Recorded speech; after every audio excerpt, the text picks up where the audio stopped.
Bonjour à toutes, bonjour à tous. Donc nous sommes le 27 septembre 2017. Donc je vous remercie pour les centaines de personnes qui m'ont souhaité mon anniversaire. Donc c'est vrai que il m'a fallu 2 jours pour répondre. Donc ça fait toujours plaisir. Et donc je vais pouvoir faire une petite vidéo et puis répondre à quelques questions. Tout d'abord, vidéo pour vous remercier, c'est clair. Et pour vous dire que vous êtes des gens formidables. Et ne laissez personne vous dire le contraire. Si vous avez par exemple, au hasard, un président de la République qui dit que vous êtes rien, non, vous n'êtes pas rien. Vous êtes formidables.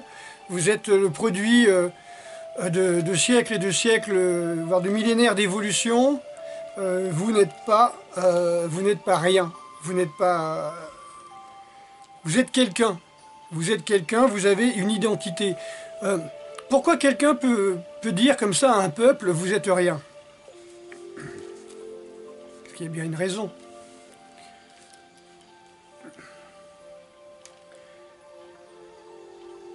Un peuple qui n'est rien, un peuple qui n'a pas de racines, un peuple qui n'a pas d'identité, on appelle ça des esclaves.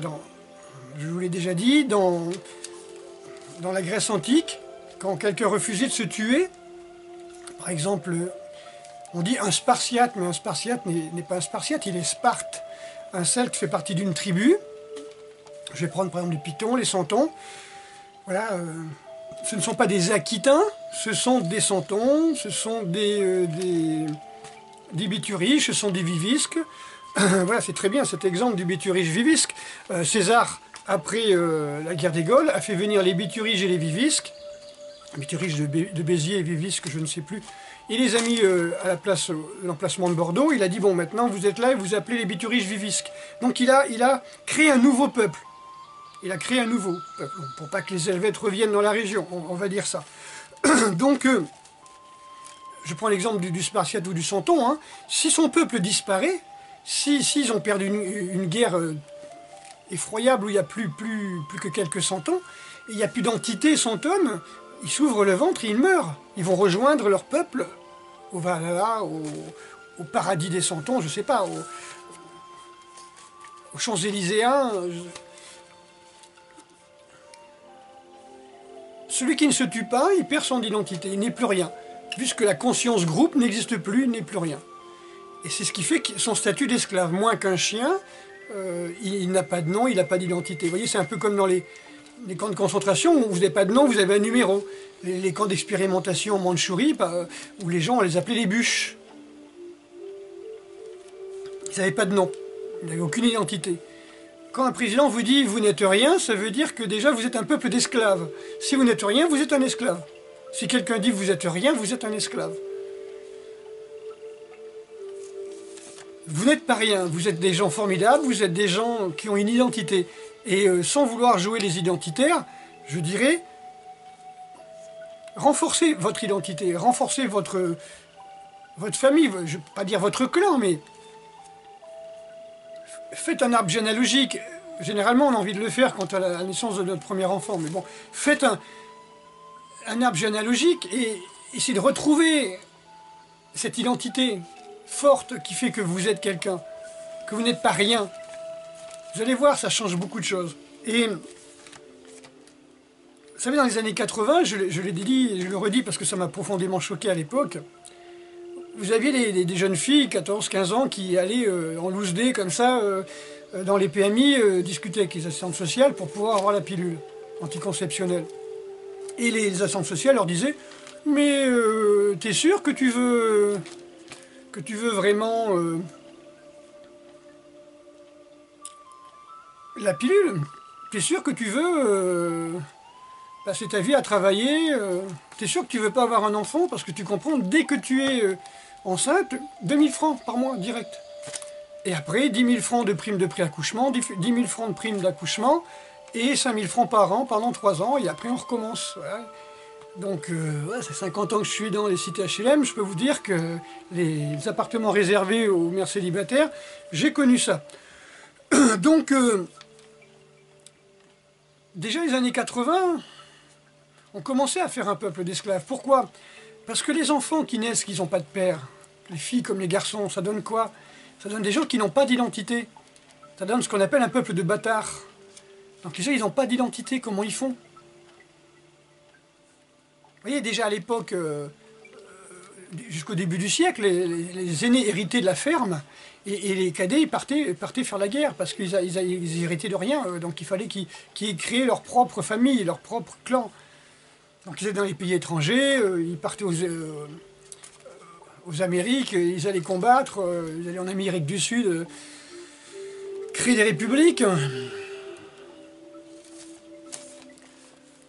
Un peuple de bâtards, un peuple d'esclaves. Créez un clan, amis bâtards, créez un clan. Vous habitez à Clichy, vous ne connaissez pas votre père, vous n'êtes pas le seul. Créez le clan des bâtards de Clichy, je ne sais pas, les sous-boyens, les Clichy-sous-Bois, les sous-boyens. Franchement, créez votre groupe, trouvez un groupe, trouvez une identité, trouvez quelque chose de fort. Hein. Je ne parle pas de se laisser pousser la barbe, se tatouer jusqu'au milieu du dos et se prendre pour un viking. C'est pas ça. Les hipsters vikings. D'accord? Non, je dis simplement, retrouvez votre identité. Parce que vous êtes formidable, parce que vous n'êtes pas rien, vous êtes le produit de milliers d'années d'évolution de l'être humain. Et vous rabaisser à dire que vous n'êtes rien, c'est vous rabaisser au rang d'esclave. Et qui dit esclave dit que y en a un qui meurt, et on passe par-dessus, on s'en fout. On ne fait pas attention. On veut faire des surdoués, des gens qui arrivent à faire des vidéos, hein, qui arrivent à monter des super vidéos sur le net. Ils ont 17 ans, 19 ans, ils ont appris ça à l'école, ils vous font ça super bien. Mais les conséquences de leurs vidéos, ils ne savent pas, parce qu'ils ont zéro empathie. Vous voyez, ce sont des surdoués, donc ils sont comme des autistes, hein, limite autistes. Aucune émotion. Allez, je vais me foutre de la gueule de telle ou telle personne, je fais une vidéo contre lui. Point de vue humanité, on a bien rigolé. Ouais. C'est de l'autisme. Donc être surdoué dans un côté pour être sous-doué dans l'autre, avoir un tel déséquilibre cordial, hein, empathique, c'est vraiment grave. Donc créer un groupe. Créer un groupe, hein, on veut faire des surdoués, pardon. On veut faire des surdoués complètement dénués d'empathie, complètement amorphes, des zombies, qui vont être comme des machines, en attendant le tout machine, hein, le tout cyborg, hein, on va faire des machines, mais comme je l'ai déjà dit, bientôt, et s'il n'y a que des machines, l'être humain va devenir inutile. Donc on va dire cette race d'esclaves qu'on a créée depuis les années 80, c'est cette race de bâtards sans nom, sans identité, qui se cherchent. Je parle même pas de l'ultra-métissage où les gens sont complètement paumés de tous bords. Hein. Je dis simplement, trouvez votre identité, trouvez vos racines et devenez fort grâce à ça. Je ne suis pas là en train de faire un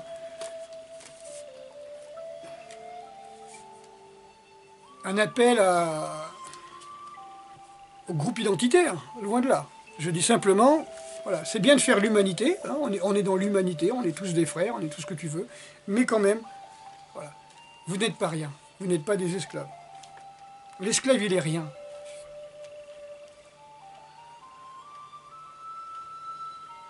Si vous n'êtes plus relié à vos racines, à votre passé, si vous êtes relié à un présent complètement virtuel, vous n'aurez pas d'avenir. Puisque l'avenir, en fin de compte, c'est ce que vous projetez dans le présent. Oui. Et votre présent, c'est ce que vous avez projeté dans votre passé. Mais si déjà vous n'avez pas de racines, vous allez n'importe où, vous êtes comme un ballon qu'on gonfle et qu'on lâche. Vous allez n'importe où. Vous faites n'importe quoi. Généralement, vous êtes en déficit de reconnaissance. Vous faites des vidéos, vous faites avec des trucages, avec des sons, avec des techniques complètement... hein, vous créez des bunkai à vos propres katas. Je ne vais pas aller sur ce terrain. Peuple d'esclaves, c'est le peuple, à partir des années 80, qui n'a plus, absolument plus aucune... il ne compte plus rien. Et déjà, il commence, vous voyez. Vous avez voulu l'Europe? Est-ce que vous avez voulu l'euro? Personne n'a voulu de l'euro. Eh ben, vous avez l'euro. Vous ne voulez pas de l'Europe? Eh ben, vous aurez l'Europe. Vous voulez pas de telle loi? Eh ben, vous l'aurez. C'est pas la rue qui décide. Ben alors, c'est qui? Une bande de banquiers qui décide que vous êtes des esclaves? Je vais pas dire réveillez-vous, c'est bateau, mais... Je sais pas, il fut un temps où le peuple se soulevait pour bien moins que ça. Si vous avez perdu votre identité, votre peuple, vos racines, un jour vous allez perdre votre nom, carrément. Vous allez voir, je crois que la prochaine étape, ça va être la perte de nom. Retrouvez vos racines, prenez un maximum déjà de contact avec la nature, au quotidien.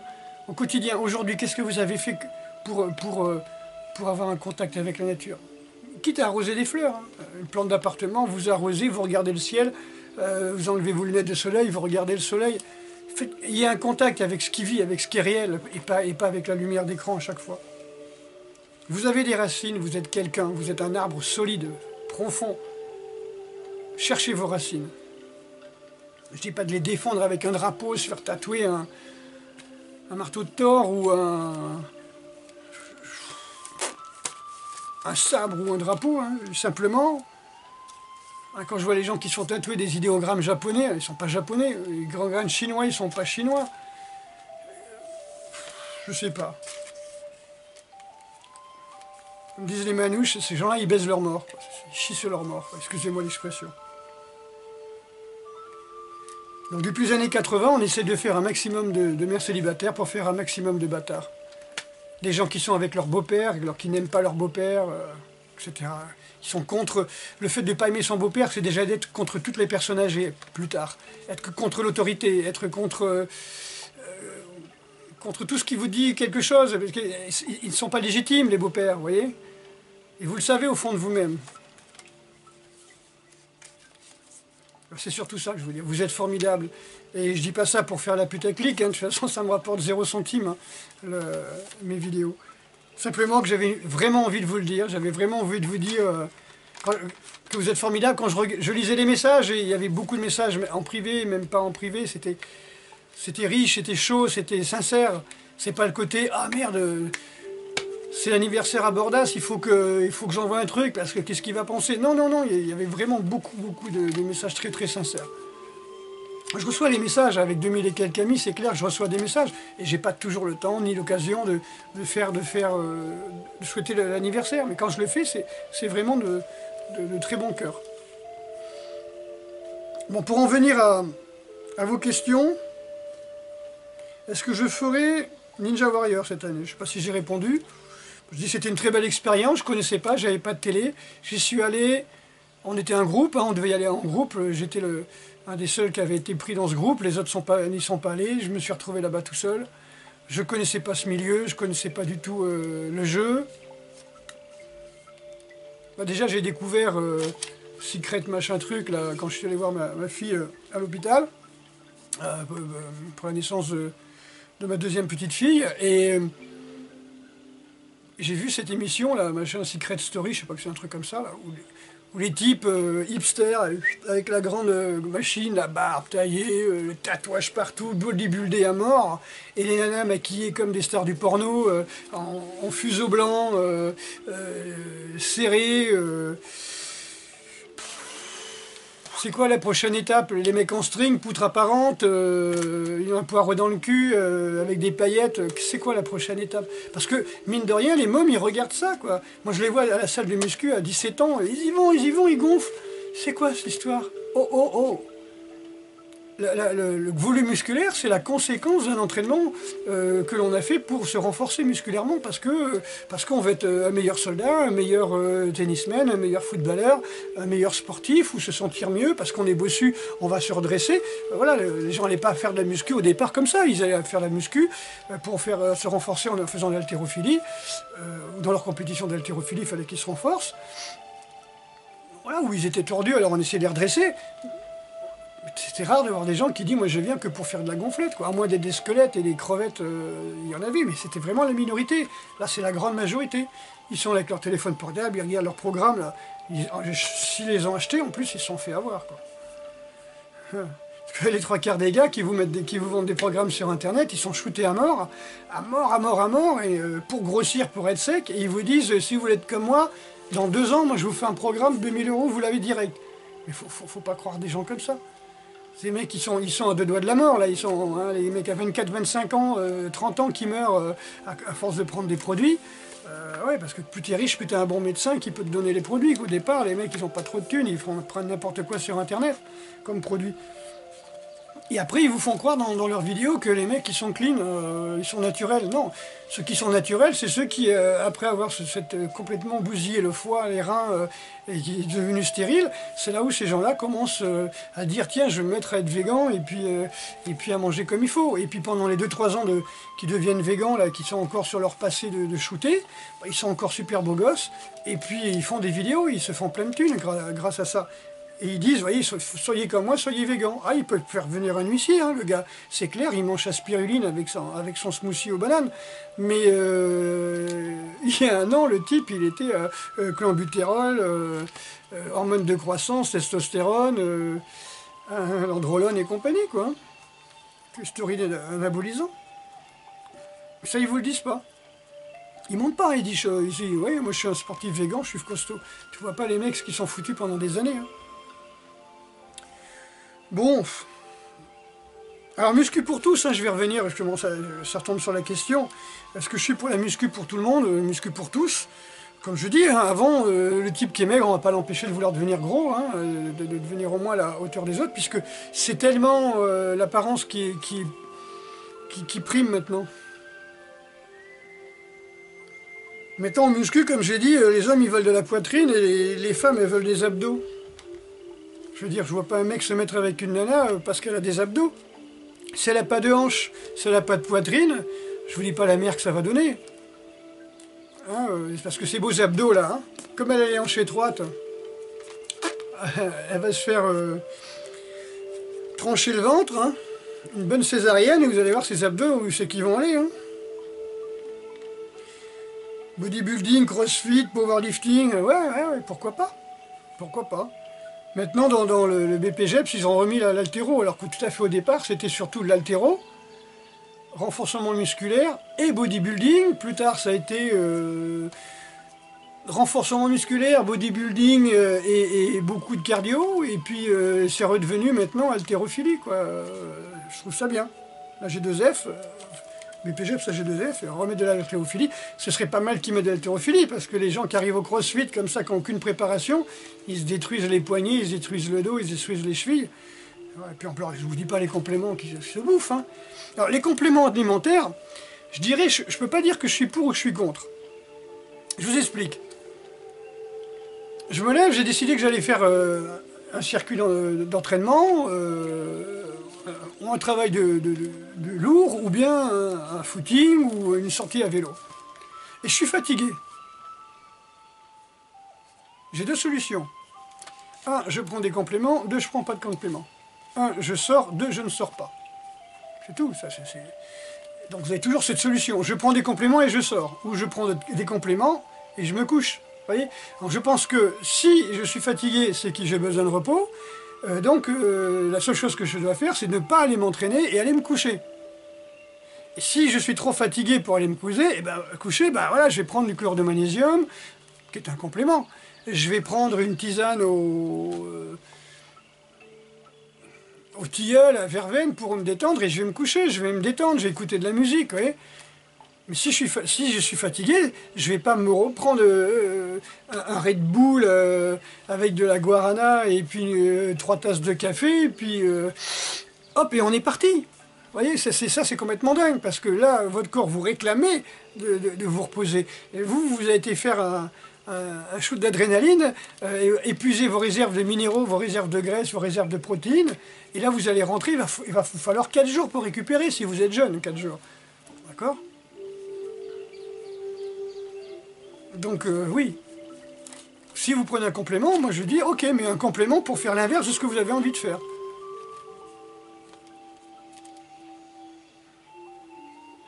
Si vous avez des maux de tête pas possibles, je dis non, je vais aller à l'entraînement, mais peut-être que vous avez des maux de tête parce que vous avez trop de toxines. C'est pas la peine d'aller refaire des toxines. C'est pas la peine de prendre de l'aspirine et d'aller vous entraîner. Je l'ai fait. Ok, je l'ai fait pendant peut-être 20 ans. Un acide gras, l'aspirine, et on va courir. Je l'ai fait.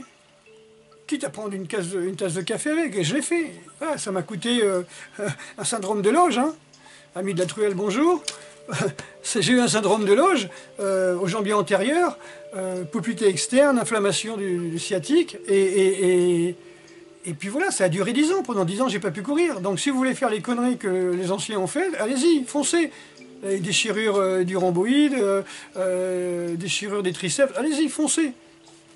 Ah, il y a Frédéric Delavier qui a fait une très belle vidéo pour ça. Il a fait une vidéo de tous les accidents qu'on peut avoir en muscu. Je crois que je les ai tous.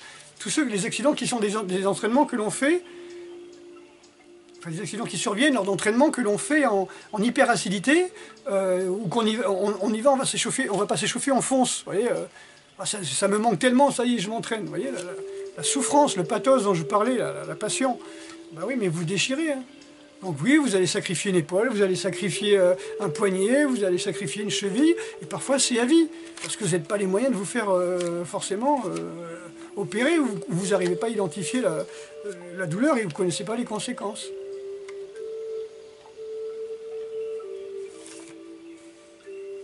Voilà, donc complément alimentaire, oui, mais comme je dis, pour vous reposer.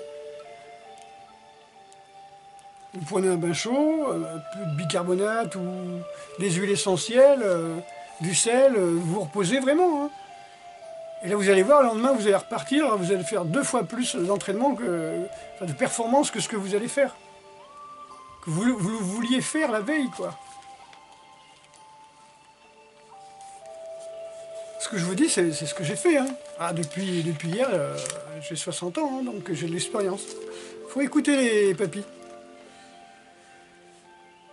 Voilà, donc vous n'êtes pas des esclaves. Vous êtes des gens formidables. Écoutez-vous, écoutez votre corps. Faites de la muscu si vous voulez. Faites du renforcement musculaire, du crossfit, tout ce que vous voulez. Vous êtes libre. Si ça vous rend heureux, c'est parfait. Mais ne faites pas n'importe quoi. Prenez les bons conseils. Et aussi, surtout, écoutez votre corps. N'écoutez surtout pas les gens qui vous disent « t'es fatigué, allez, on y va !» Hein, les jeunes qui sont venus, qui sont partis dans les stages commando, ou s'engager pour être commando, alors qu'ils n'avaient pas vraiment les capacités, mais c'était des gens qui étaient déjà surentraînés, qui étaient déjà suracidifiés, qui étaient en stress chronique, des bâtards. Hein, donc des gens qui recherchaient l'autorité, qui cherchaient un père qu'ils n'avaient pas eu, et autant qu'à faire, autant aller chez les commandos. Vous voyez, et là, on va bien lui gueuler dessus tout ce qu'il n'a pas eu pendant son enfance, quoi. Parce qu'on ne peut pas, quand on est une mère, on ne peut pas à la fois consoler, être la mère nourricière, et le père qui va dire ce qu'il faut faire, et qui va gueuler quand ça ne va pas. On ne peut pas faire les deux. Donc, c'est des gamins, bah, et ça leur manque, hein, qu'on leur gueule dessus, qu'ils prennent des coups. Hein. Vous en avez plein les salles de boxe, hein. Vous en avez plein à l'armée, des bâtards. Hein. Et c'est pas péjoratif. Et je leur dis chapeau, c'est très bien, vous êtes équilibrés tranquillement, vous avez écouté votre inconscient, vous avez été directement là où il faut. Seulement, pour les jeunes, je parle des jeunes qui partent à l'armée, les jeunes bâtards qui partent à l'armée. Avant c'était les jeunes cadets, maintenant c'est les jeunes bâtards. Moi, ceux que j'ai connus, ils sont pétés la cheville, ils sont pétés un genou, ils sont pétés un coude, ils ont les colonnes vertébrales et des douleurs incroyables de lumbago, parce qu'ils étaient déjà au maximum de leurs possibilités quand ils ont voulu partir. Comme j'ai dit dans une vidéo il y a 1 an ou 2, plein de gens déjà en tendinite, en stress chronique, me demandent de faire des stages commando, des stages de survie. Il faut arrêter. Je comprends que plus on est acide, c'est comme une batterie, hein, plus on est acide, plus il y a de courant là-dedans. Hein. Mais reposez-vous, reposez-vous, reposez-vous, reposez-vous. Ne faites rien. Vous savez, le culte du rien. Ça, c'est important. Et quand vous n'avez rien à faire, ne faites rien. Si vous vous levez, vous avez pris votre douche froide, et que malgré ça, ce petit coup d'adrénaline, ben, vous ne tenez pas debout, ben, reposez-vous. Prenez le téléphone, vous dites désolé, je ne peux pas aller bosser, mon corps ne veut pas, je ne tiens pas à accumuler jusqu'au burn-out.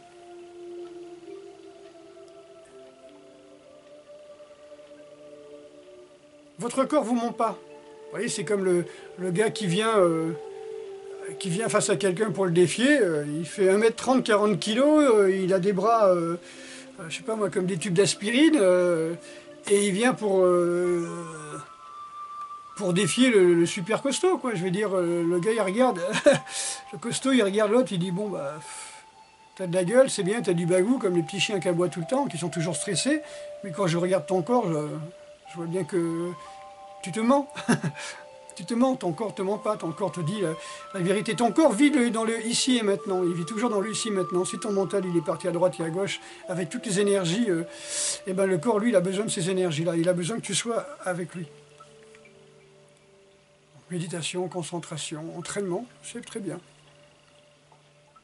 Là, je prends toujours l'exemple de Mohamed Ali qui disait quand mon adversaire monte sur le ring, je regarde ses abdos et puis je sais, j'ai compris. Je sais si je vais gagner ou pas. Donc oui, vous êtes des gens formidables, vous méritez qu'on vous respecte, vous méritez qu'on ne vous prenne pas pour des riens, des moins que rien, des esclaves, des numéros. Je pense que bientôt, la prochaine étape, c'est le numéro. On enlève le nom. Vous n'avez pas d'identité, de toute façon, ça ne sert à rien, vous n'avez pas besoin de nom. Vous n'avez pas de clan, vous n'avez même plus de peuple. On vous a fait un gros melting pot, là, un gros mélange. Vous n'êtes rien, vous n'avez plus de racines. Voilà.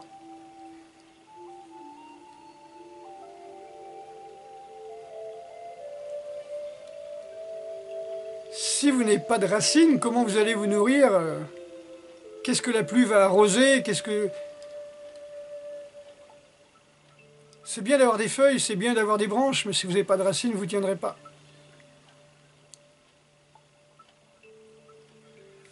Cherchez vos profondes racines.